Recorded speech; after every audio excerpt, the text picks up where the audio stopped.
para que puedan comprender el mensaje, y tanto para mí, Señor, para que seas tú quien me uses y sean tus palabras las que sean presentadas en esta noche, y así puedan ser de vida, Señor, y para vida eterna. Te pedimos que te quedes con nosotros, en el nombre de tu Hijo Cristo Jesús. Amén.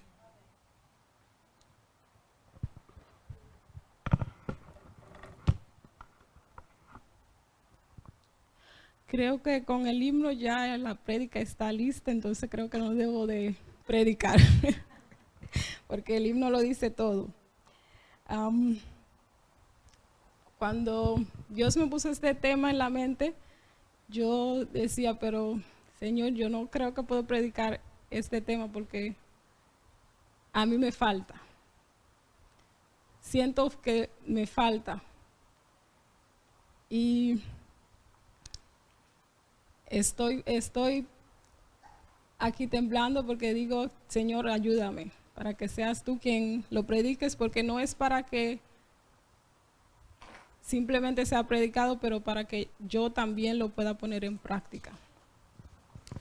El tema de esta noche,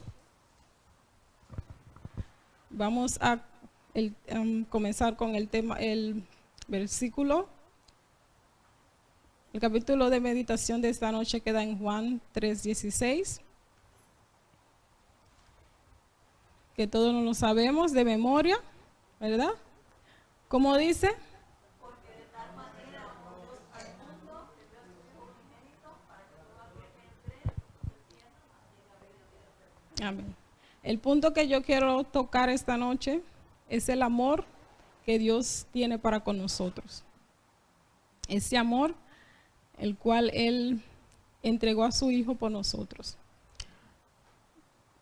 Cuando decidí al final predicar este tema fue porque ayer tenía una charla con los mormones. Ellos vienen a mi casa los martes, y cuando empezaron a estudiar con nosotros, porque yo dije, bueno, vamos a estudiar con ellos, ellos pueden también aprender algo de nosotros y pueden comprender la verdad a través de nosotros, que ojalá y sea el propósito por el cual ellos vinieron donde nosotros. En fin, que ayer cuando estaban presentando la palabra,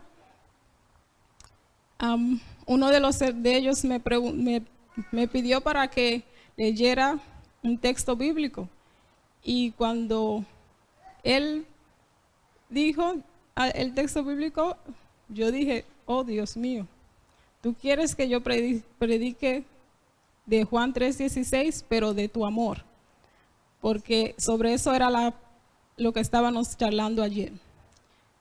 Y cuando él me dijo, entonces yo confirmé que Dios quiere que yo predique este tema. Dice, amó Dios. La palabra castellana amor es muy inadecuada para expresar la profundidad del solícito interés que expresan las palabras griegas. Cada uno recibió, no vamos a leer todo porque no vamos a tener tiempo, no nos vamos a ir de aquí, pero vamos a tratar de sacar algunas partes para poder estudiar. Voy a pedir también a algunas personas que lean. Tienen que imprimir, porque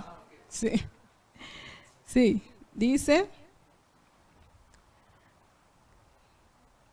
que la palabra castellana amor es muy inadecuada para expresar la profundidad del solícito interés que expresan las palabras griegas agap, amor, y agap, amar.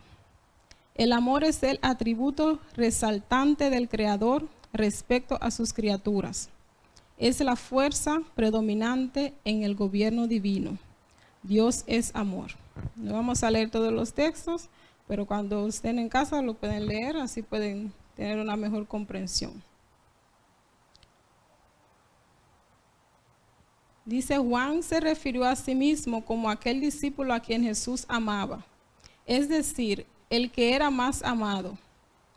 Sencillamente la razón era que Juan, más que cualquiera de los otros discípulos, se sometió a la influencia de la perfecta vida de Jesús y finalmente llegó a comprender y reflejar la perfección de esa vida más plenamente que ellos. ¿Qué dice aquí? Que ¿por qué se llama el discípulo amado? ¿Por qué Dios lo llama el discípulo amado? Amén.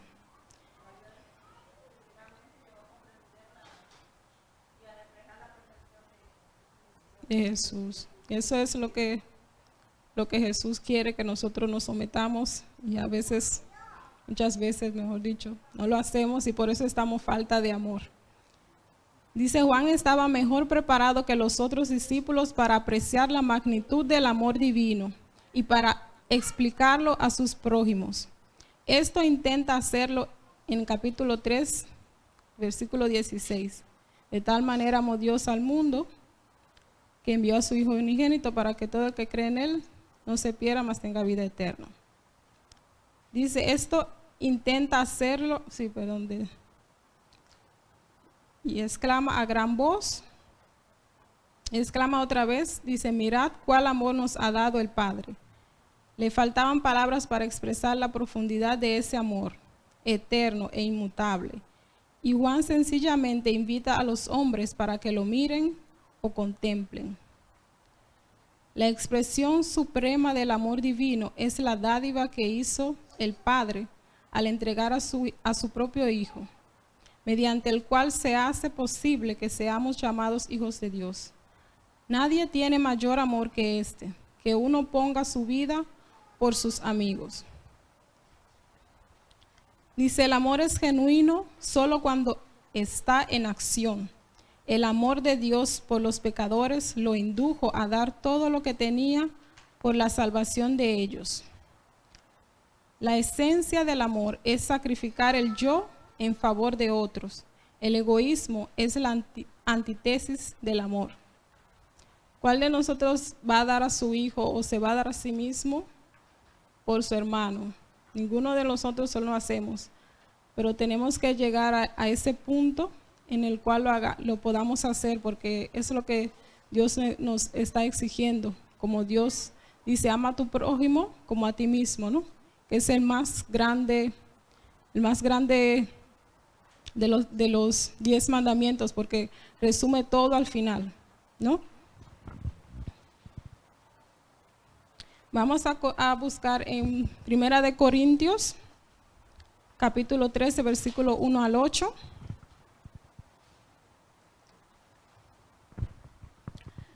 El que lo encuentre, por favor, que lo lea.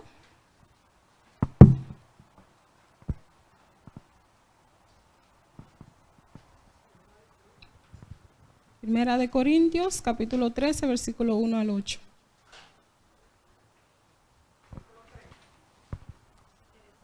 Capítulo 13, versículo 1 al 8.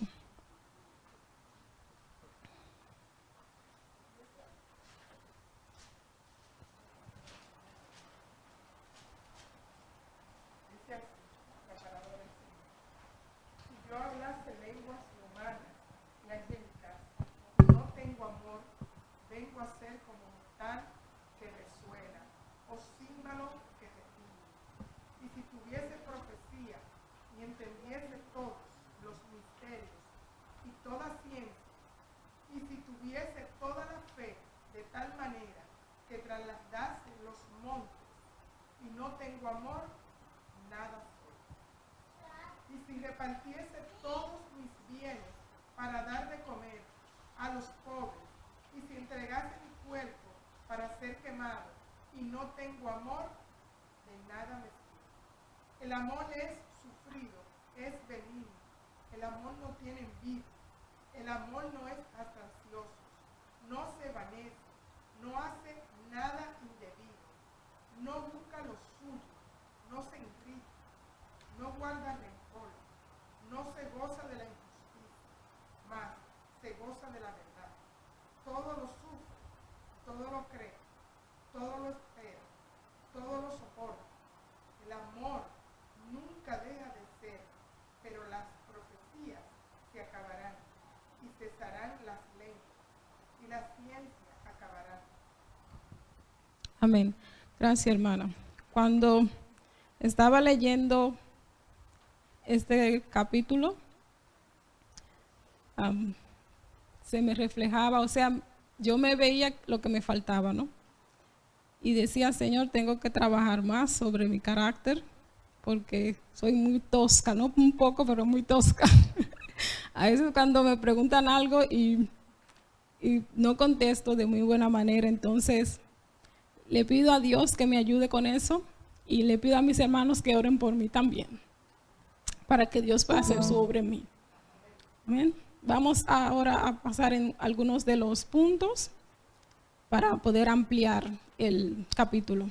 Dice, si yo, Pablo, ha enumerado y definido el lugar de los dones del Espíritu en la iglesia. Ahora muestra que la posesión de todos esos dones y otros poderes adicionales no hace de nadie un cristiano a menos que posea el don supremo del amor. ¿Qué dice aquí? ¿Qué pudimos comprender?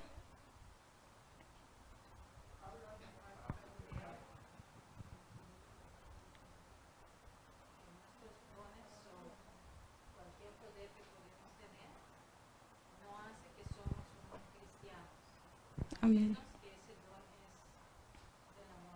Amén. Y que no porque poseamos dones, eso significa que seamos cristianos.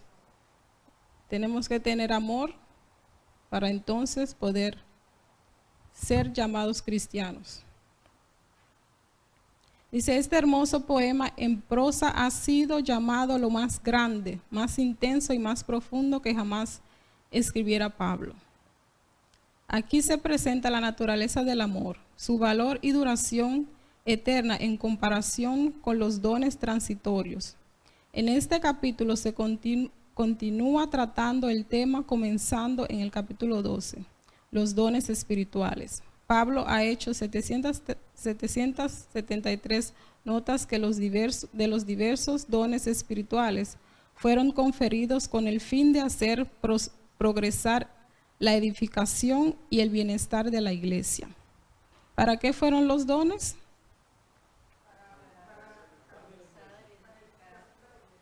Amén. Amén. Amén. Dice, ahora muestra que la posesión de los dones ya mencionados, aunque es buena, puede ser reemplazada por un don que es de más valor que cualquier virtud descrita previamente, y que ese don está a disposición de todos, que es el amor que Dios nos da, que podemos buscar solamente en Cristo Jesús.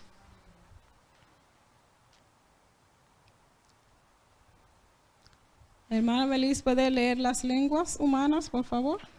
Donde dice la parte de lenguas humanas. Sí. Lenguas humanas.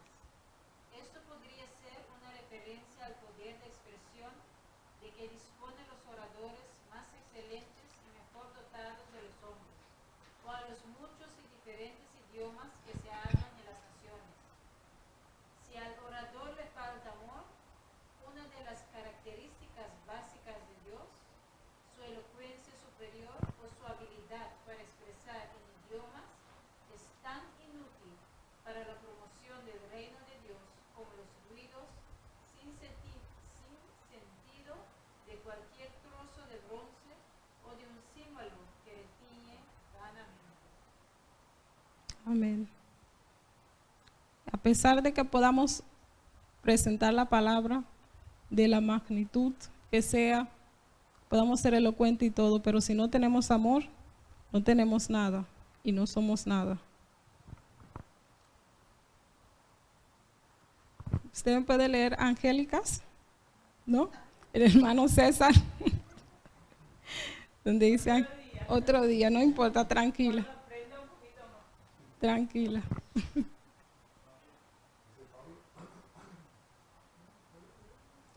Marcelo. Pablo quizás se refiere al don de lenguas, tan apreciado por Corinto,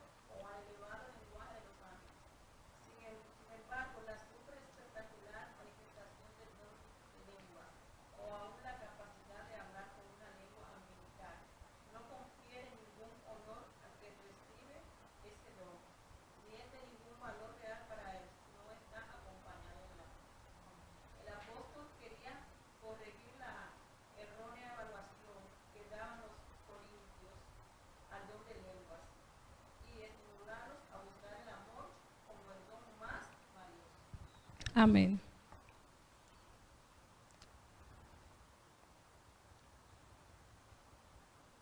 O sea que el don más valioso es el amor. Seguimos con el amor. ¿Ok? Que no porque podamos predicar en cualquier lengua, podamos predicar en cualquier idioma, eso no significa nada. Tenemos que tener amor. Estamos viendo todas las cosas que están pasando aquí en Curazao. Vamos a dejar los países afuera ahora en un momento para centrarnos aquí en Curazao. ¿Cómo mataron a un señor? Simplemente porque no preparó la comida a tiempo de otra persona o no sé, pero eso fue algo que no debió pasar, porque nosotros no damos vida para quitar vida. Y él quitó esa vida de esa persona por una cosa insignificante. O sea, el amor se está enfriando. Y nosotros aquí en la iglesia no debemos de permitir que también el amor se enfríe, porque entonces vamos a estar aquí simplemente para estar. No vamos a estar aquí con el propósito que Dios quiere. Hermana María, ¿puede leer amor para mí, por favor?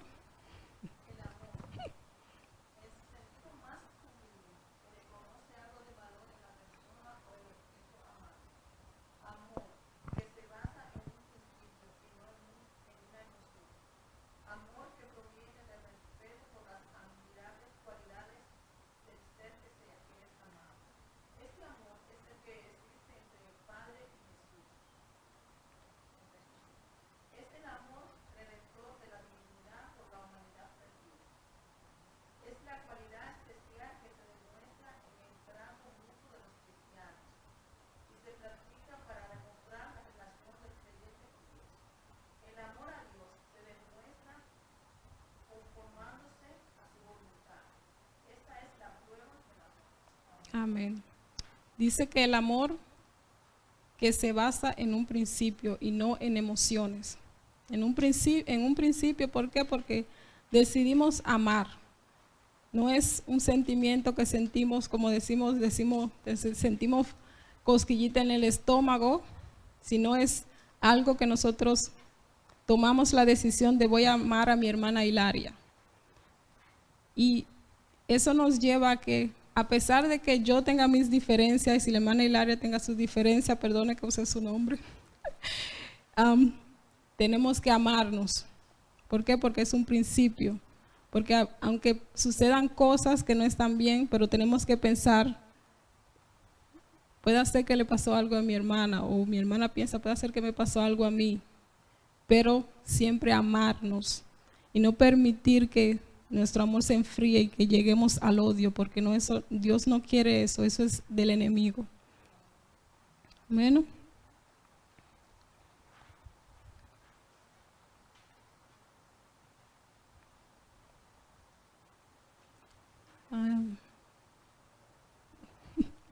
Parece que no hay muchas personas para leer. El hermano puede leer, si lo tiene, puede leer la segunda parte que sigue.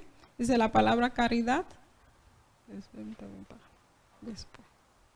La palabra caridad no es lo suficientemente abarcable para indicar la amplitud del interés en el bienestar de otros, que se halla en el vocablo agape.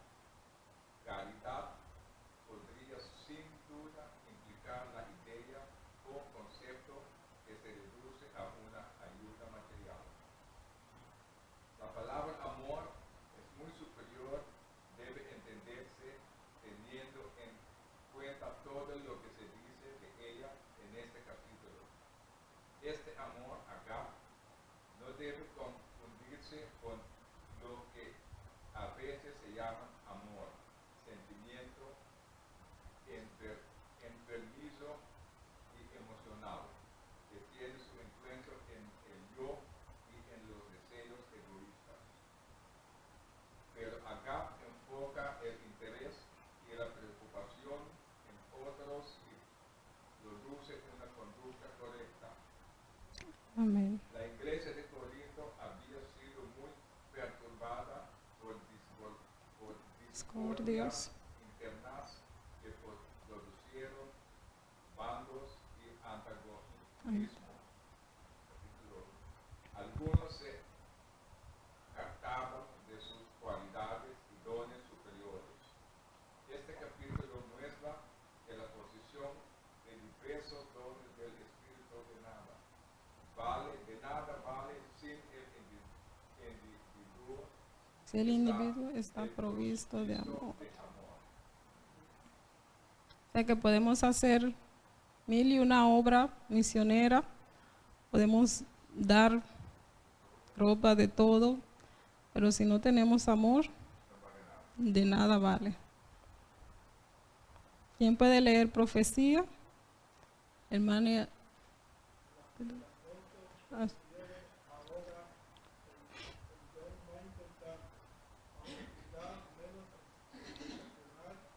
Habla como un mensajero inspirado de Dios que transmite a la iglesia las instrucciones del cielo, la superioridad de este don sobre la lengua y otros dones espirituales. Se destaca en el capítulo 14:1-19 el profeta que se encuentra entre Dios y los hombres y revela la voluntad divina. A esto debe estar dominado por el amor. De lo contrario, los mensajes tendrán muy poco efecto sobre el oyente. Amén. Y eso era, creo que lo que nunca no soy profeta, pero creo que era lo que me pasaba a mí, que cuando Dios me decía, tienes que predicar este tema, yo decía, no, Señor, pero yo no puedo predicarlo porque me falta amor. Pero creo que Dios lo ha hecho para que lo ponga en práctica, como dije en el principio, y también para que mis hermanos también podamos aprender y ponerlo en práctica.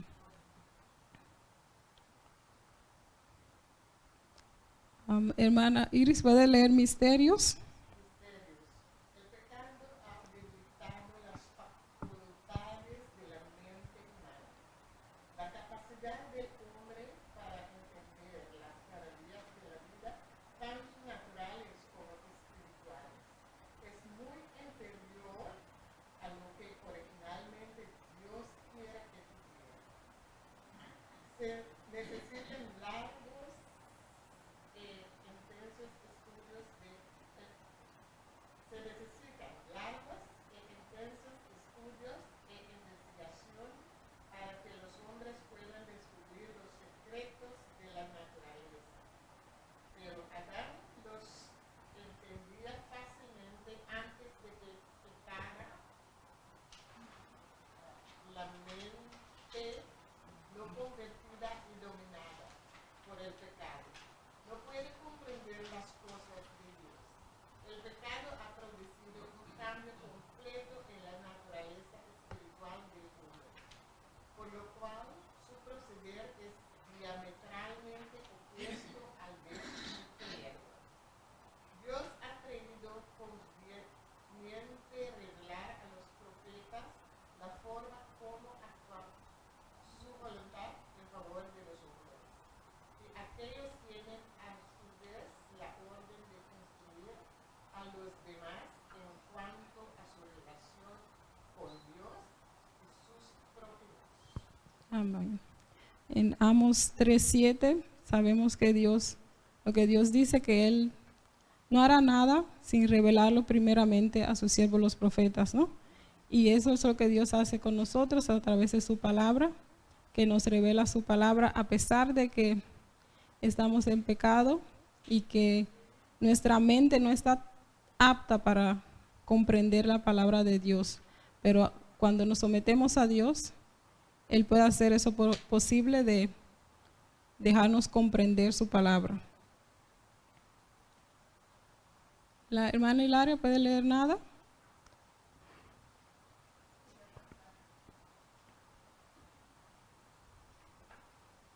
Después de enumerar las posibles profesiones de los dones de profecía, sabiduría, ciencia, fe y dones espirituales, sobresaliente y muy deseable, Pablo anuncia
Amén. ¿Qué dice? La mente que no se ha entregado a Cristo y no es movida por su espíritu, está bajo el dominio de Satanás, quien obra en ella como le place. Por eso resulta evidente que los progresos intelectuales, sin el factor de un amor semejante al de Dios, sirven solamente para ayudar a que Satanás logre sus fines, pues no contribuyen en nada al bien espiritual de los hombres. ¿Está esto bien claro, no, hermanos? Que debemos de poner nuestro servicio a Dios y no al del enemigo, porque si no vamos a estar aquí perdiendo el tiempo. Pidamos a Dios ese amor, yo creo que Él nos los puede dar, para que así nosotros podamos dárselo a nuestros hermanos y podamos tener una actitud, un carácter conforme al de Cristo Jesús. Vamos a saltar un par de páginas, los otros pueden leerlo en casa porque no vamos a tener tiempo de leer todo.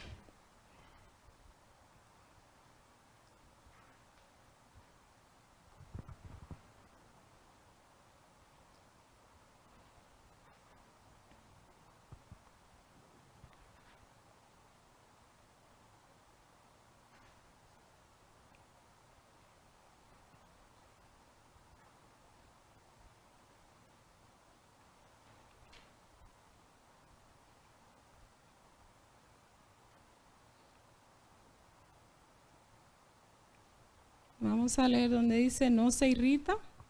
Dice el amor no se irrita. Nada puede perturbar la ecuanimidad del perfecto amor y producir una manifestación de disgusto, impaciencia o ira.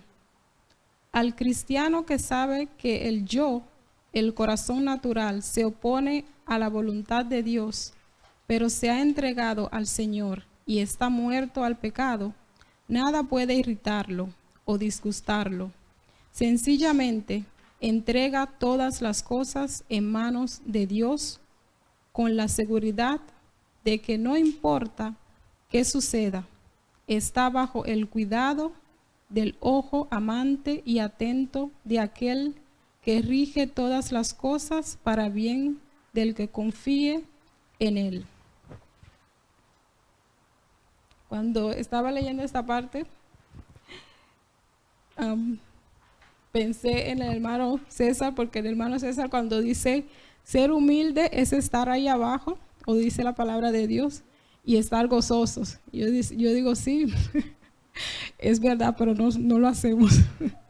No lo hacemos porque tenemos el yo muy adentro. Tenemos que pedirle a Dios que nos quite el yo y que nos pueda poner su espíritu para que sea Él quien viva en nosotros y así podamos ser verdaderamente humildes y podamos hacer su voluntad. Dice, no guarda rencor. Literalmente, no toma en cuenta el mal. El texto griego daba la idea de no tomar en cuenta el mal que ha sido hecho. No computar, achacar o cargar el mal a la cuenta de algún otro. Este es otro bello atributo cristiano del amor. Demuestra que el amor explica de la mejor manera posible el comportamiento de otros. El que está dominado por el amor no es severo, no está dispuesto a encontrar faltas en otros o atribuirles motivos equivocados. Está claramente que cuando tenemos algún intercambio mal con nuestros hermanos, debemos de vernos a nosotros y no a ellos. No buscar la falta en ellos, sino en nosotros. Y yo creo que Dios lo hace para que nos ayude, nosotros podamos quitar el yo de nosotros y que así nos pongamos en los zapatos de nuestros hermanos. Porque muchas veces nos juzgamos unos a los otros sin saber por qué, vamos a decir, el hermano, por ejemplo, pasó y no me saludó. Ya yo estoy el hermano pasó y no me saludó y ya yo estoy pensando cosas, pero puede ser que ese hermano tenga sus problemas y vino a la iglesia para hallar fuerza, pero su mente está ida, ¿no? Pero ya yo me estoy imaginando, hoy ya el hermano tiene una cosa conmigo, no me habló X o Y, pero tenemos que tratar de ponernos en los zapatos de los otros para poder comprender a los otros. No siempre pensar mal. Pensemos positivo, como Dios quiere que nosotros tengamos una mente transformada. Dice injusticia. Hermana Didi, ¿usted leyó? ¿Puede leer injusticia, por favor? El amor no se complace en ninguna suerte de injusticia, ya se trate de amigos o enemigos. La injusticia, que es pecado, es completamente extraña a la naturaleza divina del amor. Por lo tanto, el que ama no puede complacerse con nada que no esté en armonía con la voluntad de Dios. El amor no se regocija con los defectos de otros, ni se alegra porque se haya descubierto que son culpables de alguna. No se complace malignamente al escuchar la noticia de que alguien se ha equivocado. El corazón inicuo se alegra cuando un enemigo cae en el pecado o cuando un adversario comete una falta que lo justifica. Perjudica. Pero no sucede así con el amor, porque éste sigue el camino diametralmente opuesto y procura ayudar al enemigo cuando está en dificultad. Los que no están santificados por la verdad son los que se complacen en el mal, los seres de otros. Amén. O sea que cuando de verdad amamos a nuestros hermanos, no nos sentimos bien cuando algo mal le pase, porque no hablemos con esa persona. En realidad no debemos de tener enemigos. Debemos de estar siempre en paz uno con los otros. Y si acaso tenemos alguna diferencia y pasa algo con nuestros hermanos, tenemos que analizarnos si sentimos sentimientos, o sea, si nos sentimos contentos porque le está pasando algo a nuestro hermano. Entonces, tenemos que analizarnos porque no está bien en nosotros. Tenemos que ver que no hay amor en nosotros, porque nosotros debemos de sufrir junto con nuestro hermano cuando le esté pasando algo mal. Debemos orar por ese hermano para que salga de lo que pueda ser, que lo que haya caído o lo que le haya pasado. No debemos alegrarnos. Tenemos que meditar mucho en la palabra de Dios, mucho en su amor, porque el amor que Dios ha dado es un amor que es inexplicable, porque nadie va a dar a su hijo para nadie que sabe que lo va a rechazar, y Dios lo hizo así con nosotros, y nosotros deberíamos de meditar sobre eso y tratar de vivir ese amor que Dios nos da.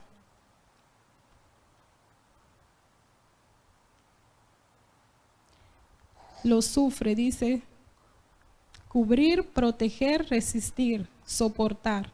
Todo lo excusa, todo lo disimula. El amor oculta y calla cosas como las faltas de otros, que el egoísmo del corazón natural expondría alegremente. El amor no siente deseo de examinar las debilidades ajenas o de permitir que sean inspeccionadas por alguna otra persona.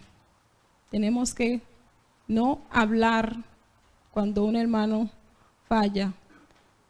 No lo vamos a apoyar en lo que está haciendo, pero vamos a cubrir, como dice aquí, protegerlo, para que no todos los hermanos lo sepan y comiencen a hablar.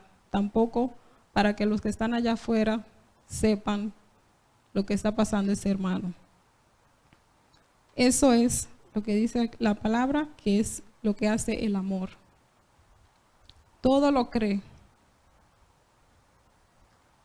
Dice, esta frase no significa que el que ama a sus prójimos es crédulo hasta el punto de querer cosas absurdas, sin discriminar entre lo cierto y lo falso, quedando así expuesto a creer en una falsedad como si fuera algo cierto.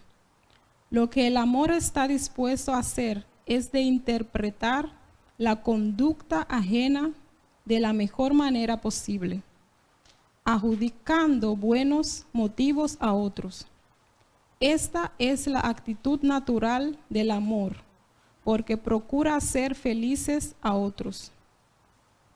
¿Ah?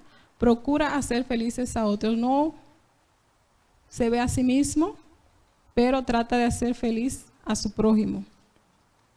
No busca el yo, sino busca para que el otro pueda ser feliz.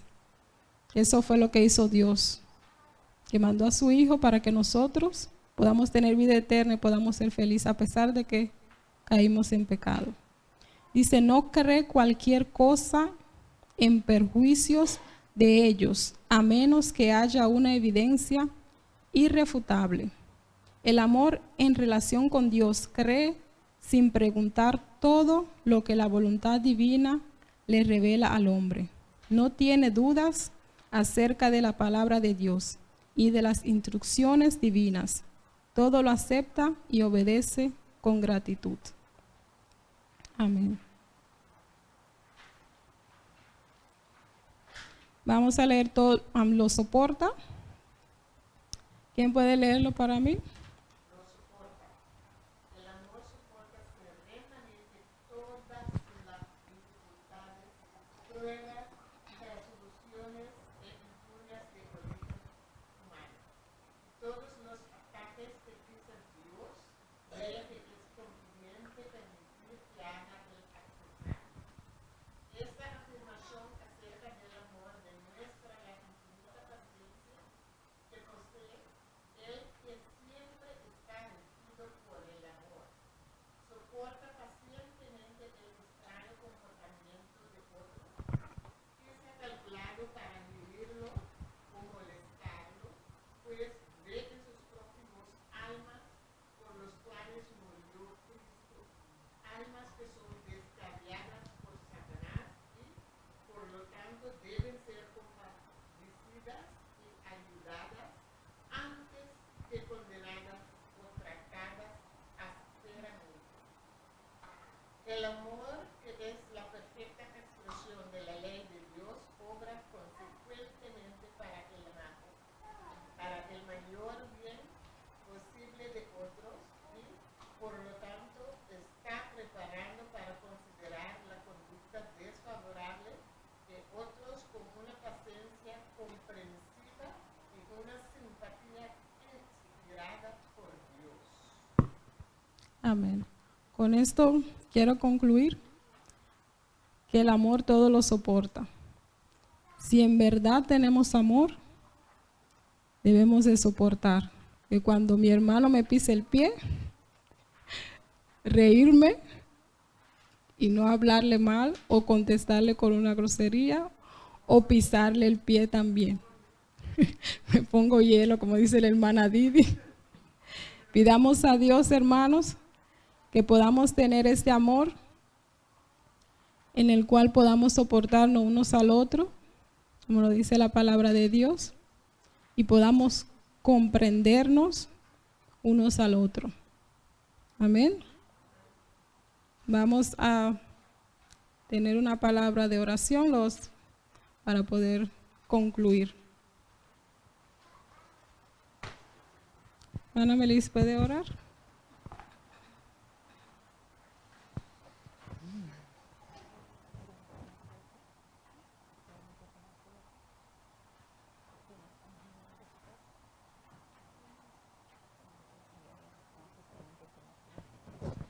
Pueden ponerse de pie, gracias. Oremos.